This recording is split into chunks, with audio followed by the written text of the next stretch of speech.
Okay, so the second thing I guess I'd share about recruiting a team is to be very clear about what you're looking for in team members. As a leader, I just feel like that's the least I can do to for people that I'm asking their time and their energy and again all their service for.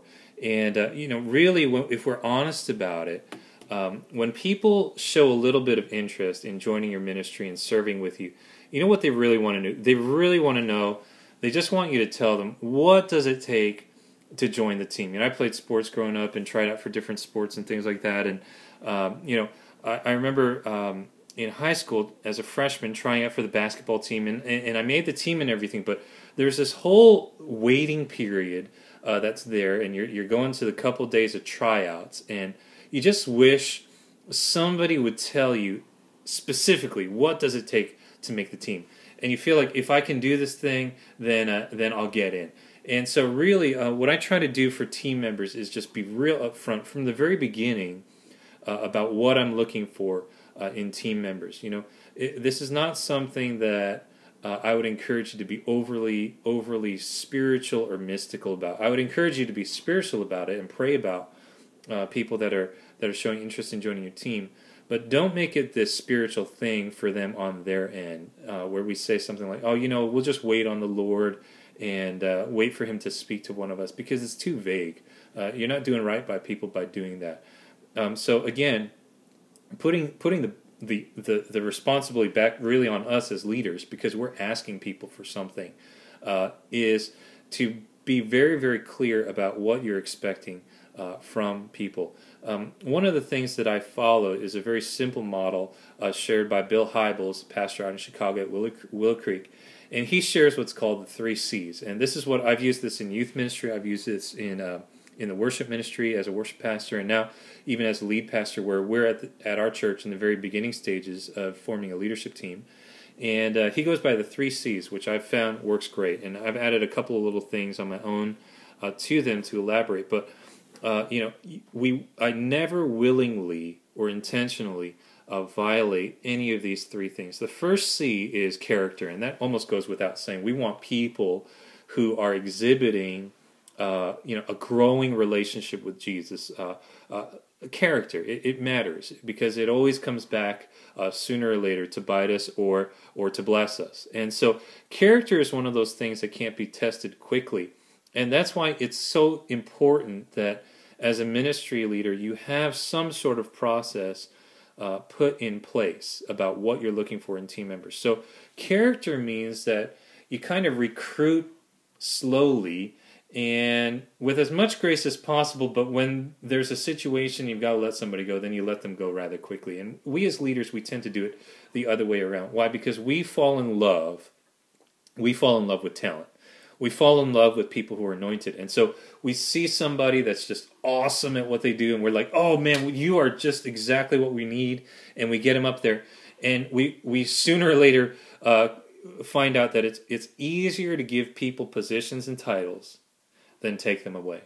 And that's where testing for character comes into play. Now, I know that in college ministry, sometimes time isn't on your side. The semester flies by. People have just so much on their plate and things like that. But character is one of those things where you can build something in to test for character. For example, one of the things that I did when recruiting teams, I would make them go through some sort of recruitment class or some sort of leadership class, or if it was worship, they'd come to 4 or 5 rehearsals before they even got close to being up on a platform in front of people. And what I found was that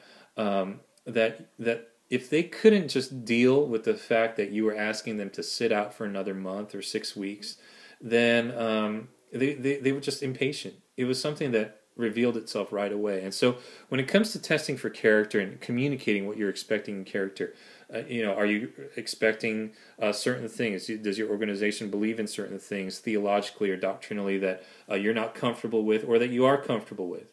Then make that clear. So the first C would be character. The second C is competence. And by competence, I mean skill. And there's a big difference between heart and skill. Heart is the willingness to do something, but but skill is simply the ability to do it. And that's what I'm talking about with competence.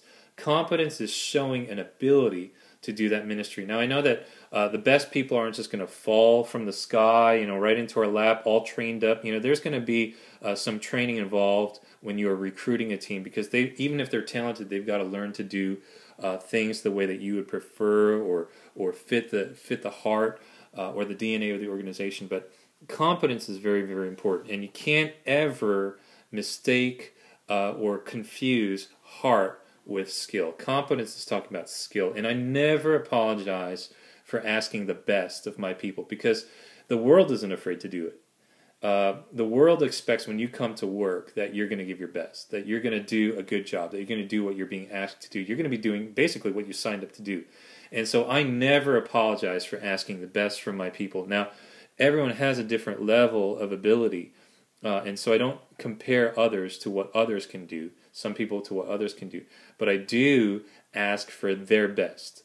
So competence. And the third C, I would say, is chemistry. And this is something that is really, really important and often gets overlooked in light of the other two things, character and competence. And we feel like if someone has Christ-like character and they have a certain skill level, well then whatever, the chemistry is going to take care of itself. Well, it's really not true. Allow me to use a musician example for a moment, because I'm a musician, and the thing is, you can get the four best musicians, the best drummer, the best singer, the best guitar player, the best bass player. Get them together individually, that might be great, but if they don't like each other, they'll never make a great band, because music is all about chemistry. Bands are all about chemistry, and it's the same thing with leadership teams.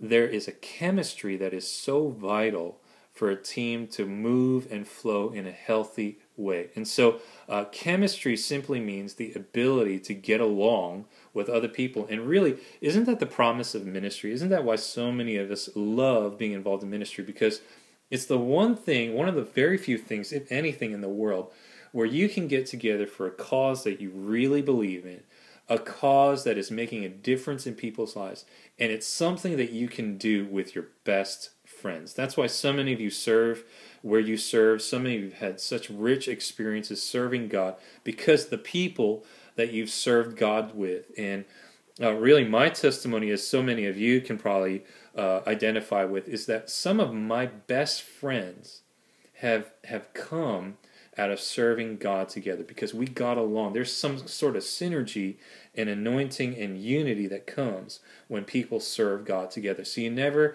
slack on the chemistry. And really, what these three C's do, what being very clear about what you're looking for in team members does, is that it compartmentalizes those tough conversations. So if I'm talking to Bill, and he's on the worship team or something, or he's running graphics, or he's overseeing small groups or something like that, and he just is not doing it well. He keeps hitting sour notes, or he keeps coming late to group or to meetings. And I address the issue as a leader, and I say, Bill, I'm just talking and addressing your competence. I'm not attacking your character. I'm not saying you're not a follower of Jesus Christ. I'm not saying you're living in sin. And nor am I saying you're a cancer to this team because nobody likes you and can get along with you and it's a chemistry. No, I'm just simply pointing out that you're not doing what I know you can do from a skill or a competence standpoint. Then it makes addressing those tough issues so much easier. So the three C's, character, competence, chemistry, if you're upfront about those things and how your ideals as a leader and how your organization's values fall into those things, then it makes it much easier to be upfront with potential team members about joining. And it goes a long way, I've found, in recruiting a team, because they know exactly what they're getting into, and they won't hold it against you when conflict comes, because it will sooner or later. So the three C's in recruiting a team: be very, very clear about who you're looking for, what you're looking for in your team members, and don't make them jump through invisible hoops. Be upfront about it.